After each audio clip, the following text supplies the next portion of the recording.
Here's a brief guide to every Kharadron Overlords unit in what should be about 15 minutes. I'm doing this in a single take though, so let's see if I make any mistakes. Starting with heroes, and the Arcanite Admiral's been a mainstay of Kharadron Overlords list since his War Scroll update in the Tome Celestial. This is primarily due to his Aether Powered Munitions ability, which is essentially 3 abilities in one. You choose which of these abilities you want to use at the beginning of the game, and you can use that ability once that battle. The best of these is removing an enemy unit's ward save on a 2+, just try not to roll on 1. If your opponent doesn't have any wards, then giving one of your units extra rend is also pretty handy. Beyond that, he's quite survivable with a 3+ save, and has a bodyguard rule that lets him pass off wounds to a friendly Kharadron Overlords unit, also on a 3+. At 125 points though, he's relatively expensive, and it's rare you'll use more than one of him in a list. Aetheric Navigators are another popular choice. They offer unbinds and dispelling, but the main reason to take them is that they can halve the movement of an enemy flying unit on a 3+ from 36 inches away. When you're a shooting army that sucks in combat, then keeping your opponent's flying hammer units at arm's length is pretty good. It's not uncommon to include more than one of these guys, just in case you fail that 3+ rule, and if you succeed with more than one, then even better, because the ability stacks. Navigators also have access to some neat artifacts of power. The flare pistol is a once per battle ability that lets your entire army reroll hits against one enemy unit, and the Voidstone Orb can also be used once per battle, either to automatically unbind a spell or automatically dispel an endless spell. Aether Chemists are less popular at the moment than they've been in the past, mostly due to the popularity of the previously mentioned heroes, but they're still a common choice, primarily because they can take the artifact of power, spell in a bottle. This lets you include any endless spell in your army and automatically cast it once per battle, and yes, that's any endless spell, including faction-specific ones. In the past, it was mostly used with the Warp Lightning Vortex, but these days it's more commonly paired with the Purple Sun, which, after its nerf, is still a really strong addition to an army with lots of -1 rend shooting. You can expect to see Chemists in a Back Zilfin army, because the hero phase move lets you get your Chemist into position before using that spell in a bottle.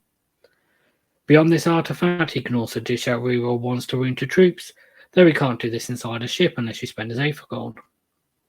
On the rare occasions that he's not in the ship, he does also have a -1 to hit aura, but don't let this fool you into thinking he's survivable, because with 5 wounds and a 4+ save, he's really not.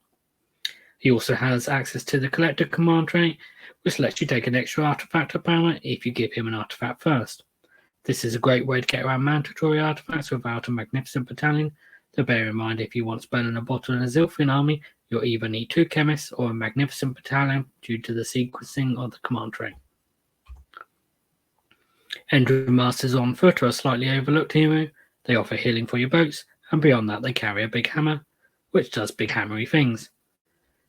They're okay as a combat hero, but generally they need the help from the boats to get into combat, and most times you don't want your boats in combat. Having said that, an Ironclad with Dealbreaker Battle Ram and a couple of these guys inside is a fun combo that can do a fair bit of work. He's also a rare source of mortal wounds in an army that mostly relies on rend. Moving on to the Endrinmaster with Dirigible Suit, he's the flying version of the previous hero, also offering healing to your boats, but with more guns, a saw instead of a hammer, and a 12-inch move with fly. He's quite expensive at 180 points, but it's the closest thing to a beat stick the army has. Just don't expect him to beat anything other than soft targets. If you really want a beat stick, you're probably better off looking at allies. The main reason to include a dirigible dude is that if he's your general, he makes Sky Wardens and Endrinmaker's battle line. In the past, it's made him a popular choice, but as those units have fallen out of favour, then so has he. He has access to some interesting artifacts, the standout being Phosphorite Bomblets, which is a once per game ability used in the shooting phase. It does a mortal wound on 2+, and then you roll again, and again, and again, until you eventually roll a 1, or the unit is destroyed.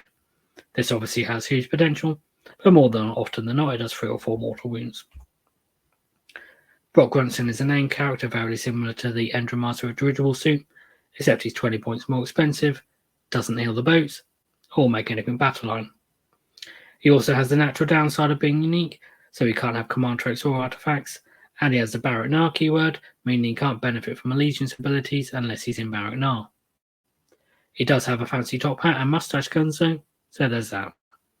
Basically, he's not worth paying points for unless you're playing him for the Royal Call. Drekkie Flint is another named character with the Barrack Monarchy word. He's similar in combat ability to an Admiral, but he doesn't have the 3+ bodyguard rule and all the once per game abilities.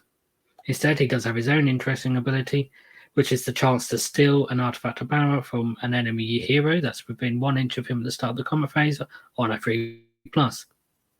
It's risky, very matchup dependent, and he can't do it if he's inside a boat.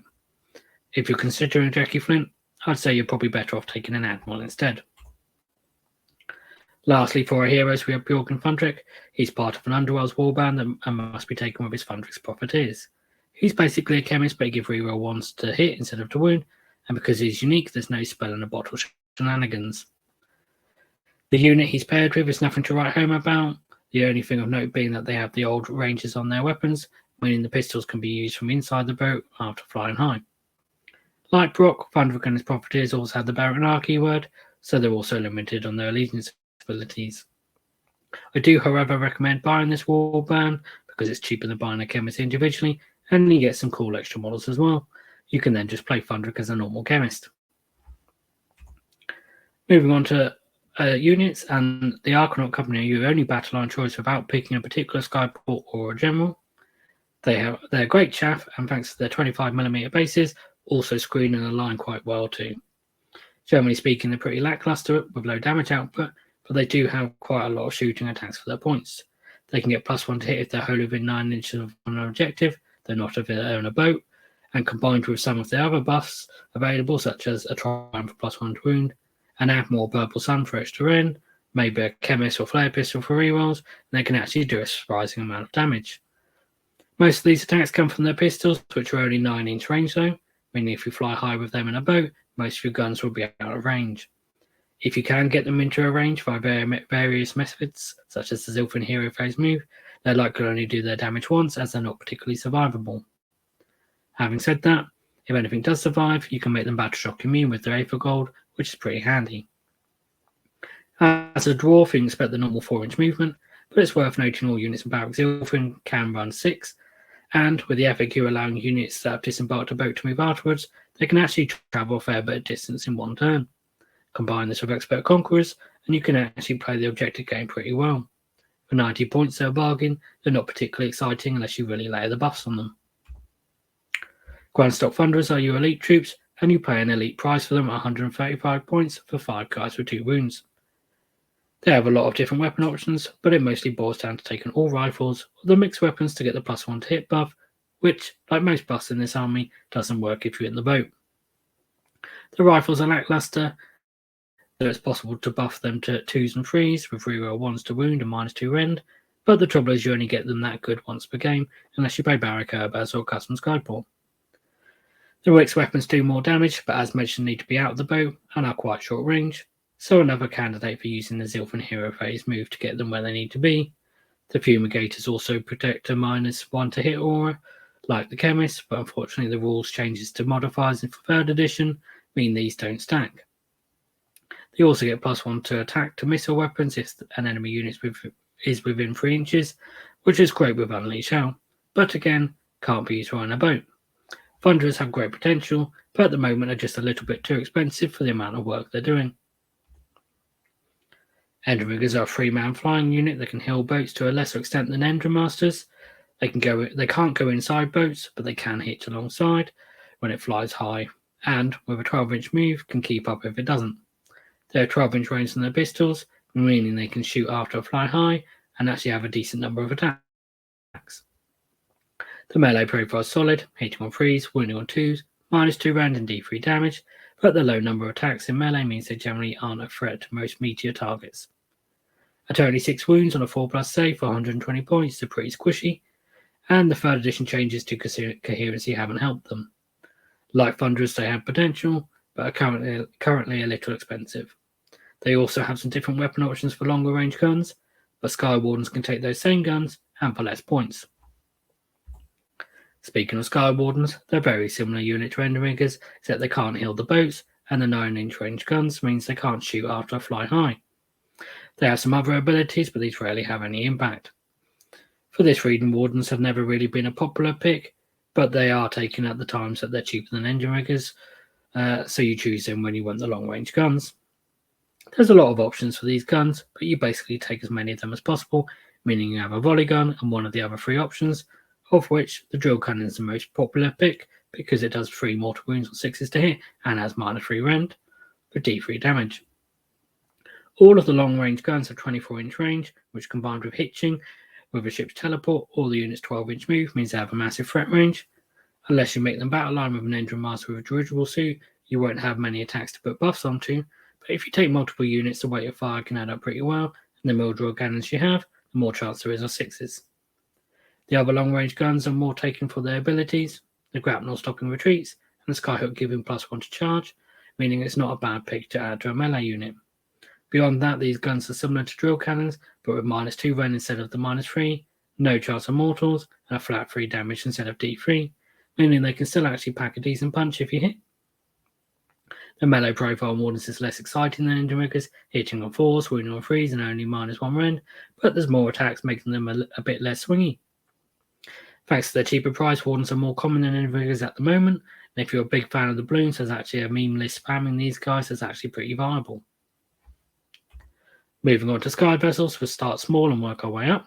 The gun hauler is an escort vessel, and like all of the KO Skyvessels, it can replace its move with a teleport called a fly high each time it makes a normal move. It can't carry troops inside, but Wardens and riggers can hitch to it when it flies high. It's not a massive damage dealer, but can offer utility and generally be a nuisance, as teleporting units are prone to be. It can take its own version of the drill cannon, which does 3 mortal wounds on a 5+, and has 36-inch range, or a sky cannon, which has 2 different shooting methods, either D6 attacks with 2 damage, or 1 attack with D6 damage. It can provide a ward of 6+ to frigates and ironclads, and once per game it can add 6-inch to its move to make itself even more of a nuisance to enemy objectives. There's some interesting engine works available, such as Colby's collapsible compartments, allowing it to carry up to 5 troops inside, the Spar Torpedo, which does D6 mortal wounds once per game on a 2+ after a charge, or the Surge Injection Engine, which busts its move even further. For 155 points, the Gunner is a solid pick, but can be a nice to have rather than a must have. Having said that, it's desirable to have more than one boat in a list, and as the cheapest option, it's the easiest to fit around the other stuff you want. It's also battle line and barrel curvas. Frigates are the middle-sized boat, and for 250 points, offer 4 more wounds and marginally more firepower than the gun hauler, but only if you're within 12 inches of your target. If not, the 2 have comparable damage output. You pay extra for its troop capacity, which is up to 15, however, anything over 10 and the ship is half move and can't fly high, which realistically means you can ferry a unit, but not a hero with them. They are battle line and barracks Zilfin though, and even outside Zilfin, if you want a boat heavy list, there's a good chance you have 3 units of Arconauts, which could benefit from some transport and don't really need heroes with them. The engine work options for frigates are a bit lackluster, meaning you'll likely be using those enhancements on other boats, but if you find yourself with a spare, the Malefic Skymines or the Prudency shoots are okay. Frigates do see some competitive use, but for my money I'd like to see them at less points, and a combo of these with 10 Thunderers costs less than an Ironclad. Speaking of the Ironclad, it's the biggest ship in the centrepiece model in the army. As such, it has a hefty centrepiece price tag for 190 points, but to be honest, I think if it went up a little, most players would still include one in their army. It offers the most firepower out of anything you have to choose from, and on a platform that teleports. It's no surprise why most of the buffs in the army only target troops, so it's not just a straightforward decision to buff the Ironclad. Having said that, you'll often be wanting to buff it with all-out attack and the Inspired Triumph, which leads to the Ironclad's only downside, which is, like the other ships, it's not elite, so it needs heroes around to issue commands.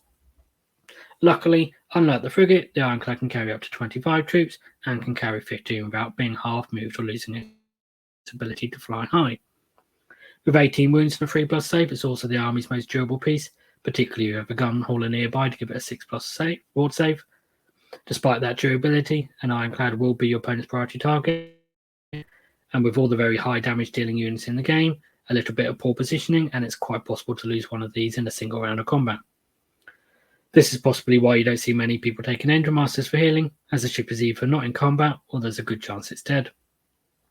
As for engine works, there's a few to choose from. Standout picks being the previously mentioned Deal Breaker Battle Ram, which lets you roll a number of dice equal to the boat's charge roll, and each 4+ does a mortal wound. The last word lets one of the ship's guns shoot at the end of the charge phase if an enemy unit charged, which, combined with Unleash Hell, can be very good. And lastly, the Brilliant Buoyancy Aid allows the boat to fly high, even if it has up to 25 troops inside. Well, that's all the KO units. I hope you enjoyed this video and found it helpful. If you did, please hit like and subscribe for more KO content in the future. Thank you very much for watching. Goodbye.